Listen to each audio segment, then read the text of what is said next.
আমি খেলতে ভালোবাসি, আমি পড়তে ভালোবাসি, আমি লিখতে ভালোবাসি, আমরা যে সময় বলি যে আমি এটা করতে ভালোবাসি, ওইটা করতে ভালোবাসি।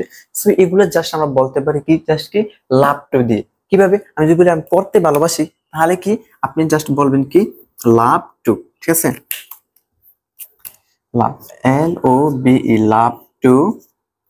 প্রথমে একটা সাবজেক্ট দিলেন, I love two, I love two, I love two. যদি বলেন যে আমি পড়তে ভালোবাসি, তাহলে কি আই লাভ টু রিড, আমি পড়তে ভালোবাসি। যদি বলেন যে আমি খেলতে ভালোবাসি, আমার খেলা ভালো লাগে, তাহলে কি আই লাভ টু প্লে, আমি খেলতে ভালোবাসি। ঠিক আছে, যদি বলেন যে আমি ঘুমাতে ভালোবাসি, আমার ঘুমাতে ভালো লাগে, তাহলে কি আই লাভ টু স্লিপ। ঠিক আছে, স্লিপ, আমার ঘুমাতে ভালো লাগে। ঠিক আছে, সো এগুলো জাস্ট কি আই লাভ টু রিড, আমার পড়তে ভালোবাসি, আই লাভ টু প্লে, আমি খেলতে ভালোবাসি, আই লাভ টু স্লিপ, আমি ঘুমাতে ভালোবাসি, SLEEP স্লিপ। ঠিক আছে, ঠিক আছে।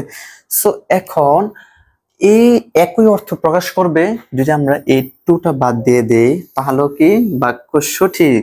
তবে we have to use ING, ING, ING, ING.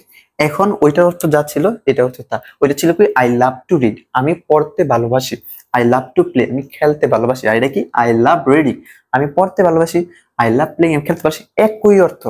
তো আপনি এভাবে বলতে পারেন আই লাভ রিডিং, আমি পড়তে ভালোবাসি, একই কথা।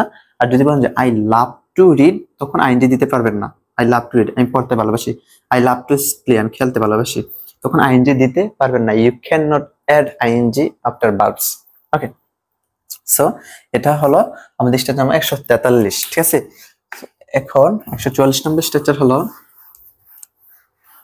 লাভ টু বি। 144, তাহলে কি লাভ টু বি, হতে ভালোবাসি, হতে ভালোবাসি, এগুলো আপনারা নিয়ে নেবেন। হতে ভালোবাসি, like I love to be, I love to be, I love to be. আমি একজন গায়ক হতে ভালোবাসি, আপনি গায়ক হতে পছন্দ করেন, তাহলে কি I love to be a singer, আমি একজন গায়ক হতে ভালোবাসি। আমি শিক্ষক হতে ভালোবাসি, I love to be a teacher, TEACHER, teacher, আমি একজন গায়ক হতে ভালোবাসি। আমি ডক্টর হতে ভালোবাসি, ডক্টর হতে আমার ভালো লাগে। ঠিক আছে, ইউ ক্যান অ্যাডজাস্ট কি আ ডক্টর। ঠিক আছে, চাইলে আপনি এগুলোর জায়গায় adjective noun, you can use any of this. আপনি অ্যাডজেক্টিভ ব্যবহার করতে পারেন, নাউন ব্যবহার করতে পারেন। জাস্ট কি আই লাভ টু বি, হতে ভালোবাসি, আই লাভ টু বি এইটা, আই লাভ টু বি ওইটা, আপনি যেটা হতে ভালোবাসেন জাস্ট কি এখানে বসে দিবেন। I love to be a entrepreneur, আমি যে উদ্যোক্তা হতে ভালোবাসি। ঠিক আছে, জাস্ট কি লাভ টু বি। সো এটাও শেষ হলো।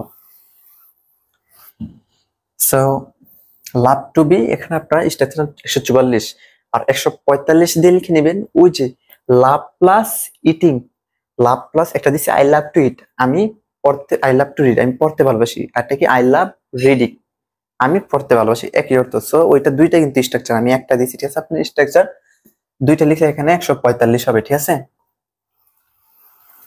145 হলে এখন হবে 146। সো এখন হলো লাভের ভার্ব টু কি, এটা হলো লাভড, লাভ। ঠিক আছে, লাভড আর টু প্লাস ভার্ব ওয়ান, যেমন LOVED, loved to, LOVED, loved to. সামনে দিলেন আই, আই ইচ্ছা, এটা ইউ দেই, you loved to, love to, love to মানে ভালোবাসি, আমি আই লাভ টু রিড, আমি পড়তে ভালোবাসি, আই লাভ টু ইট, আমি খেতে ভালোবাসি। আর যদি আমি ভালোবাসতাম, আমি পড়তে ভালোবাসতাম, আমি লিখতে ভালোবাসতাম, তাহলে কি বাপটা পাশে দেবেন, I love to play, P, I love to play, আমি খেলতে ভালোবাসতাম, আই লাভ টু সিং, আমি গান গাইতে ভালোবাসতাম। ঠিক আছে, আই লাভ টু ইট, আমি আমি খেতে ভালোবাসতাম আ লট, আমি অনেক বেশি খেতে ভালোবাসতাম, বাট এখন কম খাই। আই লাভ টু, এটা কি ভালোবাসতাম। যদি জাস্ট বলি কি verb one, I love to eat, আমি খেতে ভালোবাসি, আই লাভ টু প্লে, আমি লিখতে ভালোবাসি, আর যদি বলি I loved d, I love to play, আমি খেলতে ভালোবাসতাম, আই লাভ টু সিং, আমি গান গাইতে ভালোবাসতাম, আই লাভ টু ইট, আমি খেতে ভালোবাসতাম। ঠিক আছে, এরপর 146 147 দিয়ে আপনারা ওইটাও লিখতে পারেন। 147 দিয়ে কিভাবে, আই লাভড টু বাদ দিয়ে ভার্বের সাথে আইএনজি। ঠিক আছে, সো এতটুকুই আজকের ভিডিওটি। এটা হলো আমাদের লাভ দিয়ে, এরপর এটা হবে লাইক দিয়ে। ঠিক আছে, সো আল্লাহ হাফেজ, আসসালামু আলাইকুম।